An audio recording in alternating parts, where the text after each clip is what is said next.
మీ అందరికీ నమస్కారం. Thank you. Good evening to everyone. I appreciate the initiative taken by Vinay Kumar in organizing this webinar on an important topic that is being discussed in the country. Friends, in the history of India, the city of Delhi occupied a very important place and played an historical role. I do not wish and propose to give a detailed history of city of Delhi. When it was taken by, who built it, who ruled it, are all not important for the purpose of today's topic. But before independence, that is in the middle of 19th up to middle of 19th century, Delhi was the capital of Mughal dynasty. After Sipahi mutiny in 1857, the Britishers waged a war against the last emperor of Mughal dynasty, defeated him and occupied the city of Delhi. Since then, it was in the occupation of Britishers till we got independence in 1947. After occupying the city of Delhi, the Britishers shifted their capital from Kolkata to Delhi in 1911. For the administration of Delhi city, the British government appointed an officer called Chief Commissioner of Delhi. This officer was looking after the administration of Delhi. After independence in 1947, the government of India continued Delhi as the capital of Union Government of India. అప్పటి నుంచి ఢిల్లీని ఖచ్చితంగా పరిపాలించడం కోసం British ప్రభుత్వం commissioner of Delhi Delhi ముఖ్య పరిపాలనాధికారి అనే ఒక పదవికి ఏర్పాటు చేసింది. ఆయన ద్వారా ఈ ఢిల్లీకి సంబంధించినటువంటి సాధారణ పౌర పరిపాలనని అందుతూ ఉంది. 1945లో స్వాతంత్రం వచ్చినప్పుడు ఆంధ్ర భారత ప్రభుత్వం ఢిల్లీని కేంద్రపాలిత ప్రాంతంగా ప్రకటించింది. The government of India in 1956 reorganized the states. In this process, the city of Delhi was declared as Union Territory. In this Union Territory, a Lieutenant Governor was appointed by the Government of India for the administration of city of Delhi. Later, in 1991, the Government of India amended the Indian Constitution, incorporated a new article, that is Article 239, capital A, capital A, and renamed the city of Delhi as National Capital Territory of Delhi. This is another stage of development which we see in the post-independent India. 1947 నుంచి 1956 వరకు భారతదేశంలో రాష్ట్రాల పునర్వ్యవస్థీకరణకు సంబంధించి పద్ధతి ముందు జరిగి వివిధ ప్రాంతాలు వివిధ రాష్ట్రాలన్నింటినీ పునర్వ్యవస్థీకరించిన 1956 నాటికి ఒక కొలిక్కి వచ్చింది. ఆ క్రమంలోనే ఢిల్లీని కేంద్ర ప్రభుత్వం ప్రకటించింది. కేంద్ర ప్రభుత్వం ఆ కేంద్రపాలిత ప్రాంతంగా ఉన్నటువంటి ఢిల్లీ పరిపాలన వ్యవహారాలు పర్యవేక్షించింది. లెఫ్టినెంట్ గవర్నర్ పదవులు కూడా ఏర్పాటు చేసుకున్నది. దాదాపుగా 1956 నుంచి 1991 వరకు ఢిల్లీ కేంద్రపాలిత ప్రాంతంగానే కొనసాగింది. అది 1991లో సవరించి రాజ్యాంగంలోని 239 ఆర్టికల్ దాంట్లో మరొక రెండు క్లాజులు క్లాజులు చూసి ఢిల్లీని national capital territory of Delhi NCT of ఢిల్లీగా ప్రభుత్వం ప్రకటించింది. అప్పటి నుంచి దాన్ని ఎన్సిటి ఆఫ్ ఢిల్లీ చెప్పి మనం తీసుకుంటూ under Article 299 capital AA, first important thing that we have to notice, this article specifies that the people of Delhi can elect a legislative assembly. That legislative assembly is having the jurisdiction like any other state in all the matters specified in list 2 of the constitution and also in list 3 of the constitution. List 2 specifies the subjects on which the state government is having the jurisdiction. List 3 specifies the concurrent list where the central government and state government both have jurisdiction to enact laws. This is what Article 239 capital A specifies.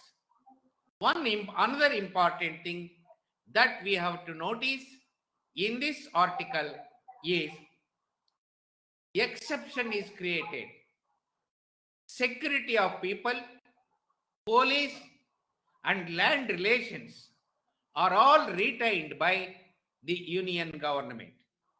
Remaining in all other aspects, the state government is having the jurisdiction like any other state government.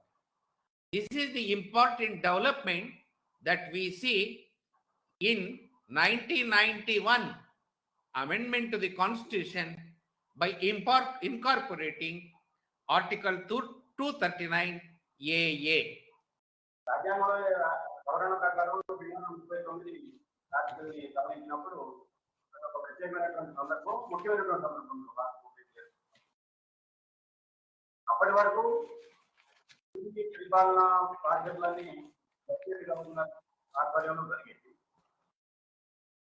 శాసనసభ ఎన్నుకోవడానికి అవకాశం ఉండేది కాదు. Parliament సభ్యులు మాత్రమే ఢిల్లీ నుంచి ఎన్నుకుంటుండేవాడు. ఈ 239 సవరణ 239 సార్లు సవరించి తద్వారా ఢిల్లీ ప్రజలు కూడా శాసనసభ్యులు ఎన్నుకొని సభ ద్వారా పరిపాలన సాగించుకోవడానికి అవకాశం హక్కులు ఆ సవరణ ద్వారా తగ్గబడ్డాయి. అయితే దీంట్లో మరొక మినహాయింపు కూడా శాంతి భద్రతలు, పోలీస్ పరిపాలన, భూ కుటుంబాలు లేదంటే బూత్ యాజమాన్యం, బ్యాంక్ మేనేజ్మెంట్, బ్యాంక్ రికార్డ్స్ మనకి రాష్ట్రాల్లో అయితే చెప్పినట్టు ఈ 3 అంశాలని కేంద్ర ప్రభుత్వం అట్పెట్టింది. ఈ 3 మినహా మిగతా సాధారణ పరిపాలన అంశాలన్నింటినీ లేదా ఢిల్లీ అసెంబ్లీ రాజ్యాంగంలోని 2వ శాసనం 3వ శాసనం చెప్తా కూడా చెప్తాను చెప్పండి. రాజ్యాంగంలో వివిధ పరిపాలనా విధులు ఏ పరిపాలనా విధులు నిర్వర్తించాలనే సూచిస్తుంది. రెండో జాబితా అంటే రాష్ట్ర ప్రభుత్వాలు పరిపాలన ప్రజలు కొన్ని అంశాలు ఉంటాయి. మూడో జాబితాలో ప్రభుత్వం కేంద్ర ప్రభుత్వం చేసుకోవచ్చు ఉమ్మడి జాబితా అని అంటుంది. 1991 తర్వాత కాలంలో ఎస్మీ జాబితా ద్వారా రాష్ట్రాలకు ఏ రకమైన డబ్బులు అప్పుడు ఆ రోడ్లపై సచివాలయ వ్యవహారాలకు సంబంధించి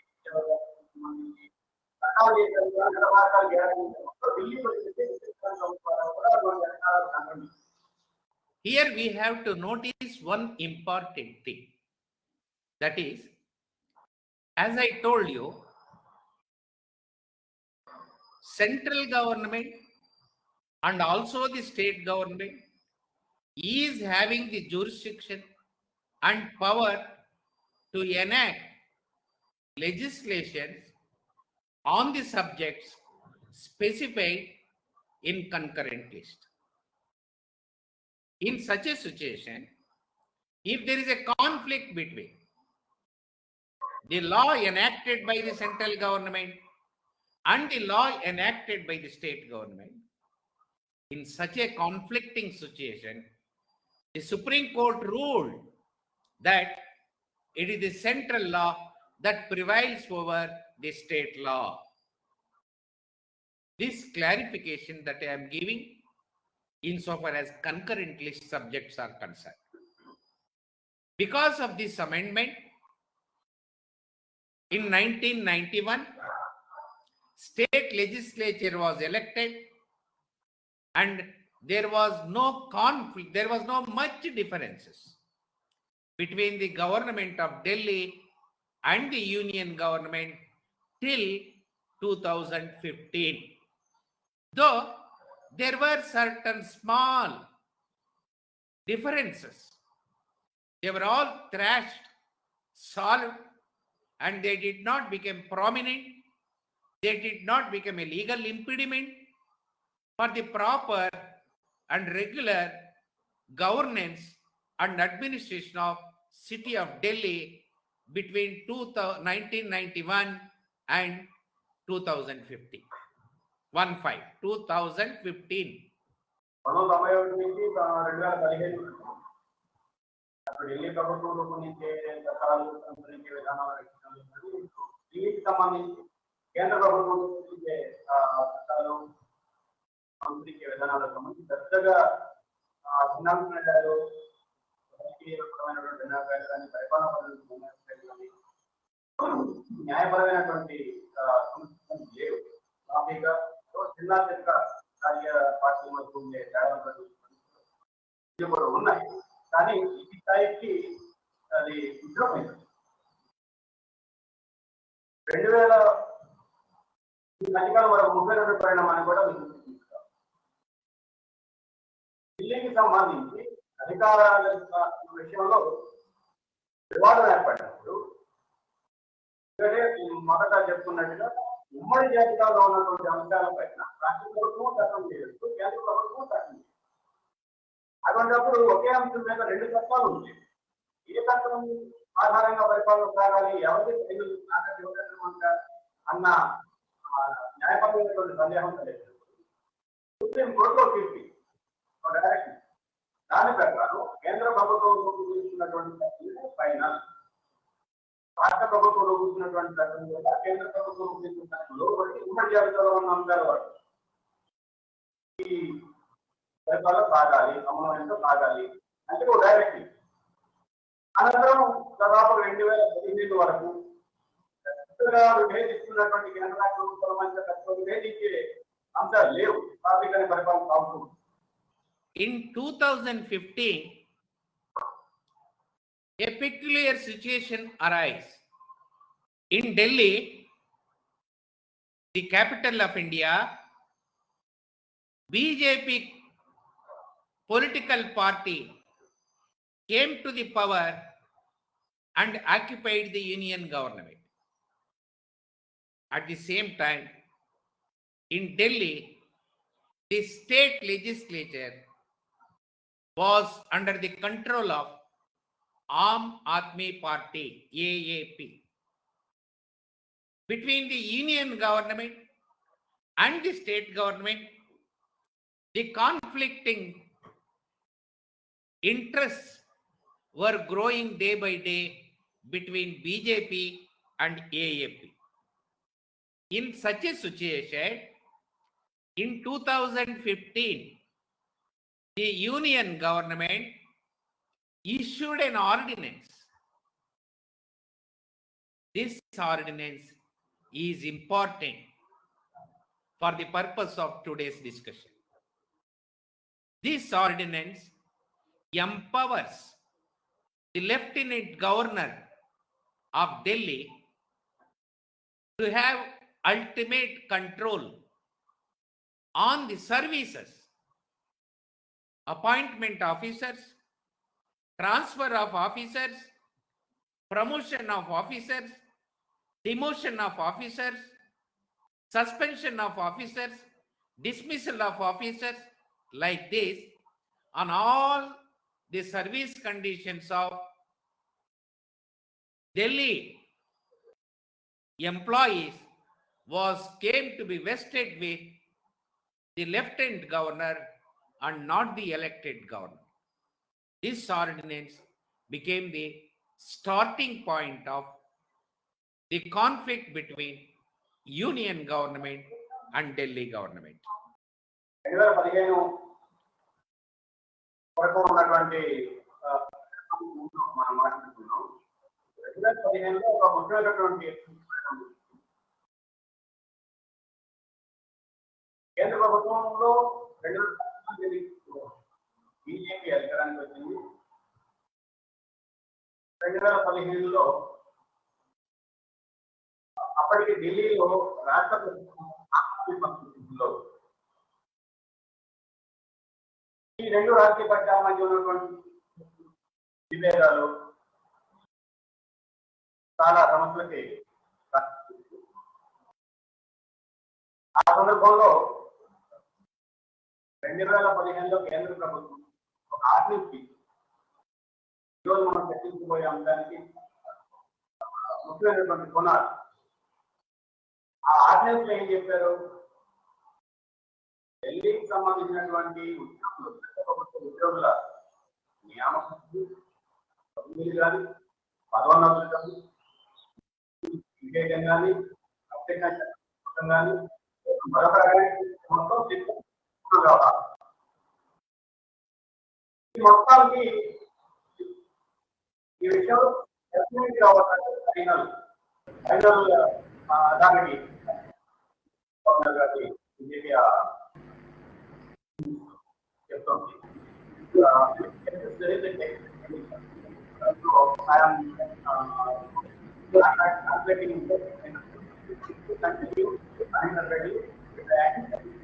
The Delhi government, being aggrieved by the ordinance issued by the union government in 2015, started a legal battle. The Delhi government questioned this 2015 ordinance before the Delhi High Court. In 2017, the Delhi High Court gave a judgment upholding the legal validity of ordinance issued by the union government in 2015. Aggrieved by the judgment of Delhi High Court, the Delhi government, that is the AAP government, carried the matter to the Supreme Court of India. The Supreme Court of India, a division bench, then a full bench, finally the constitutional bench consisting of 5 judges, presided by the Chief Justice of India, heard the matter. Finally, on May 11th, 2023, the Supreme Court delivered its judgment stating that the ordinance issued by the Union government in 2015 is not legal and is not constitutional. They quashed it. Further, the Supreme Court declared that under Article 239, capital A, the state government is having all the powers insofar as the administration of the Delhi territory, including the services, that is, the security, the police, and the land relationship, continue to remain in the hands of Union government. This is how the state government of Delhi succeeded in its legal battle before the Supreme Court, and the Union government suffered a defeat. When the matter stood at that stage, now the question comes, the Union government, within 1 week from the date of the judgment of the Supreme Court, issued another ordinance on 19th May 2023. This ordinance is the subject of discussion today all over the country. This ordinance specifies that in the matter of services in the territory of Delhi, a committee is responsible. A committee is accountable. The committee is empowered for all matters relating to services in Delhi territory. This committee consists of 2 senior officers appointed by Union Government of India and the Chief Minister of Delhi. This ordinance further specifies the majority opinion of the committee shall be the rule, shall be the law, shall be implemented. Now, this is the one, this ordinance, this committee is the question that is before the national debate. Surrounding this debate, political activity has commenced. Political parties are reorganizing.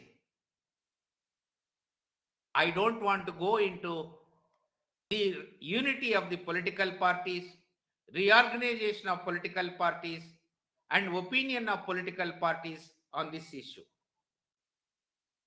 As a student of law, I have to make a submission before you that the ordinance issued by the Union government in May 2023 is with an intention to nullify the judgment of Supreme Court given in 2023 May 11th.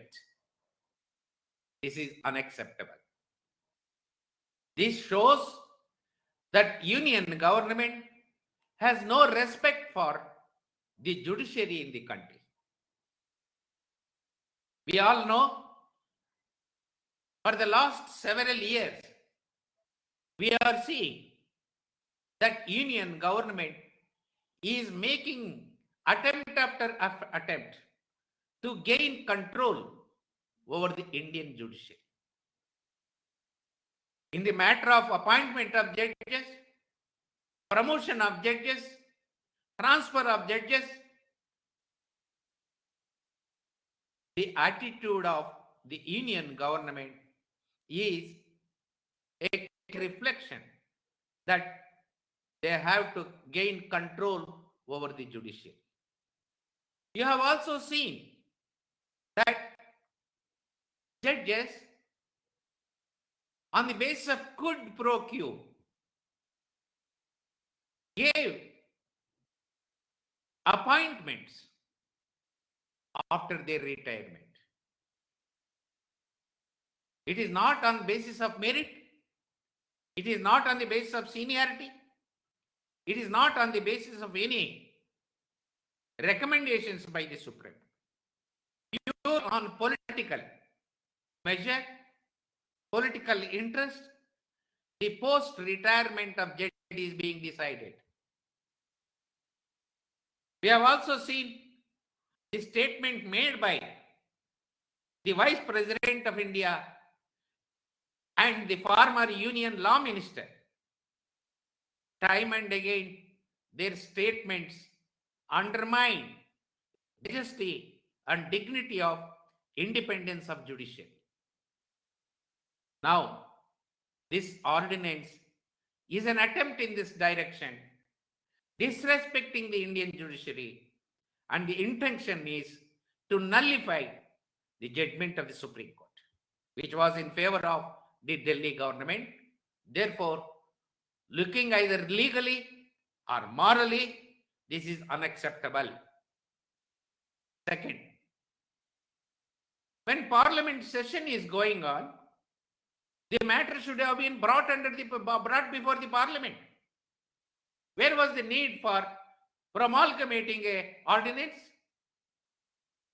Again, without bringing the issue before the parliament, the union government committed a mistake in issuing an ordinance, and this is again against to several landmark judgments given by the Supreme Court. Third thing is, without amending Article 239AA, the present ordinance is issued. Article 239AA provides for election of a state legislature. The state legislature is empowered with laying the law, governing, embracing the programs, and planning everything as per Schedule 2 and Schedule 3. A List 1, a List 2, and List 3. Again, the present ordinance is contrary to the constitutional provision of Article 399AA, and this is unacceptable. Another important thing is, when there is a state legislature, what is the purpose of the state legislature? How do you bypass the state legislature? Bypassing the state legislature, constituting a committee, and that committee is empowered with the power to deal with the service conditions of the employees in the working under the union territory. No. Bypassing the state legislature and creating a extra constitutional body called under the ordinance in 2023 is undemocratic. This is unacceptable. Another important thing that we have to see in this development is, for the last several years, in several states, we are seeing how the federal structure is being dismantled. Economic power is concentrating in the hands of union government.